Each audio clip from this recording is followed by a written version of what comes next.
नवीन बाबू बॉम्बे गले ऑपरेशन हवा तेणु आम समस्ते आज भी जनता दल कर्मी आसिक एकत्रित हो 108 दीप प्रदान कलु प्रभु हनुमान पाखे और आशु आरोग्य कामना कर 108 दीप और अखंड दीप जिते दिन पर्यटन से बॉम्बे न फेरी से दिन पर्यटन आम लगेलु एवं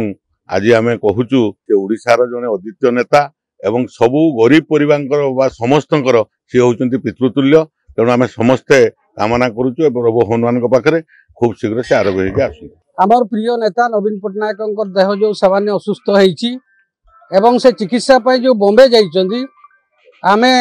आज विजु जनता दल पक्षर उदला निर्वाचन मंडल समस्त कर्मीकर्मा सब आसते जे नवीन बाबू केमती द्रुत आरोग्य हेबे एवं सुस्थ हेबे से आज हनुमान मंदिर आमे दीप प्रज्वलन कलु 108 दीप आमे प्रदान कलु महाप्रभु को डाकिलु आम नेता गरीब दुखी जो नेता सी समस्त मुहर हस फटई तेणु आज सी जो असुस्थ होती से समस्ते दुखित अच्छा एवं द्रुत आरोग्य अखंड दीप लगी 108 दीप आम आज लगेचु तेणु महाप्रभु पाखे आम मानसिक कर नेता बहुत शीघ्र भल हुंतु।